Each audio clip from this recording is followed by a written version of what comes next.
2 Super Bowls, won both, now with the Saints, 13 years, multiple-time Pro Bowler. Malcolm's now joining us live, sponsored by Mercedes-Benz, the best or nothing. You know, we were talking during the break, and the Rams got beat last night by a team we view as sort of rebuilding and not right. And I said to you, I think, Malcolm, there's very little at the top, very little at the bottom. The whole league is smushed together, so we view these in the media's wild upsets. And I'm like, I watched you play the Titans this weekend. Well, we all think Tennessee's great and the Saints are rebuilding, and I'm like, these teams are completely even. You tell me, you've been in this league 13 years. What does it feel like to you, Malcolm? I think what we're really witnessing is just that the league is probably as competitive as it's ever been.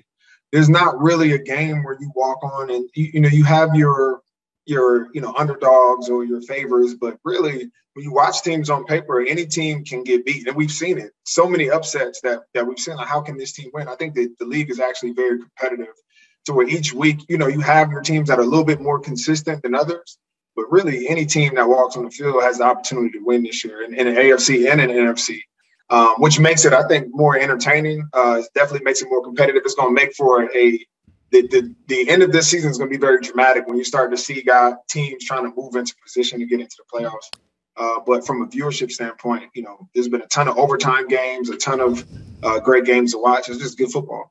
It's interesting. We think it's an offensive league, but Belichick's got the Patriots right. McDermott's defense in Buffalo. The Titans play defense. The Saints play defense.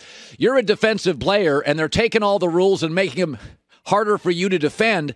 But I still think, watching last night, physicality matters. This is not basketball. You're tackling people.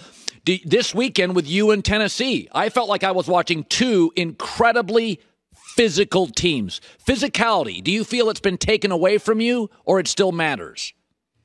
I think it still matters, especially when we talk about the run game and on the line of scrimmage. That still is as physical as it can get. Can you line up and move people up front on offense or on defense?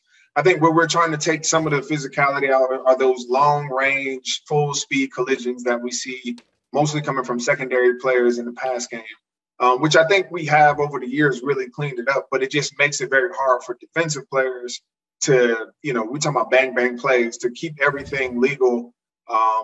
Some of these things are accidental. Guys are just trying to make plays on the football, but they have big impacts on the game when you talk about penalties and crucial times in the game. So it's tough, but I think the physicality still wins. Who can control the line of scrimmage up front, dominate the run game? That usually travels well down the road when you get to those critical games late in the season.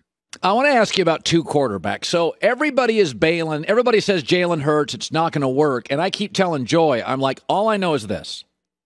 It's productive. The Eagles always end up with 24, 33, and I watch him, and you've faced him, and what do you make of Hurts? What do you see you like, and where does he have to get better? Well, I think you hit the nail on the head. For one, he's my fantasy quarterback. I'm going to have to bench him this week, though. But like you said, every week he's at the top when it comes to being productive, right? And so it's like it may not look the way you want it to look, but at the end of the day, he's rushing for some yards. They're still scoring points. They're getting, still getting those explosive plays. And so it's just a combination of, a lot of different things. He's not just going to drop back and throw for 400 yards. He's not going to rush for 200 yards, but it's a really balanced attack they had. I know when we saw them last year, we had trouble dealing with the run and his ability to scramble. And it just adds another dimension to their offense. So Mac Jones has really played only 1 or 2 great defenses. The Dolphins early had his number, and you guys had his number in Foxborough. I like him. But I do think they're not asking him like Trevor Lawrence. They're not asking him to do a ton. Like Justin Fields, they're not asking him to save the day. So, and this stuff matters. Let's add some nuance to it. What did you see with Mac Jones you like, and what does he have to work on? I mean, he's a young quarterback, right? And so most of the time as a defense, when you're going against a young quarterback, you're thinking, how do we create turnovers? You want to get pressure on him. You want to make him make mistakes. You want to disguise things because he's more prone with less experience to make mistakes that are critical. And when we played him, he had a couple, but they weren't, really his fault. Tip pass here or there. What I saw was a quarterback that was very efficient, that's well coached, that is coming with a balanced attack that allows him to be successful. And I think he's more than capable from a cerebral standpoint and a physical standpoint to execute what they're asking them to do. And so I think, in that role, he's very effective. But we've seen younger quarterbacks where you put that on his plate to try to go win the game, and it's just too much that they don't know that defenses can take advantage of and create critical mistakes. By the way, most people look at you and think Breeze is gone, Jameis is hurt, total rebuilding year for the Saints, and yet you're a playoff team today. What's the secret sauce of Sean Payton? If I said one thing, Malcolm, what's his secret sauce? We believe 100% everybody's bought into our process, and that our process will win games. Might not get the result that you want every single time, but over time, we're going to bet on our process to win, and that culture has carried over since he took over in 2006, and it's been one of the most winning coaches in this league. Yeah. By the way, you're here on behalf of Old Spice School of Swagger. It's a mentorship program to help graduation rates. You've always been one of the more thoughtful guys in this league. We've talked about you multiple times over the years. Give Old Spice a little love here. Yeah, so I'm partnering with Old Spice. They're bringing their School of Swagger initiative forward. They're trying to raise the graduation rates right now. Dropout rates are at an all-time high. And last year, I partnered with Old Spice also to do some things about educators and trying to keep kids in school. And then we're talking about mentorship this year and how important it is to have a mentor for young people, especially young people of color. Just having a mentor just makes you 95% more likely to graduate high school.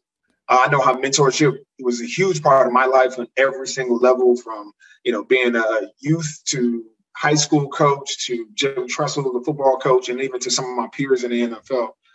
So being able to draw awareness to that and encourage people to sign up to be mentors, knowing that it has a great effect on our young people. So the School of Swagger, people can go learn more about mentorship or go sign up to be a mentor at oldspice.com/School of Swagger. And just continue to build up this next generation of youth. Malcolm Jenkins, 2 Super Bowl champions, been to 2. He's won them both. Great seeing you, man. Always good to see you, Colin. All right. Malcolm Jenkins, really thoughtful, smart guy. Good dude. And he's the classic. Hi, everybody. Thanks for watching. Subscribe here to get the latest from the show. Also, be sure to check out more of the best clips from The Herd or go watch a few segments from other shows on FS1.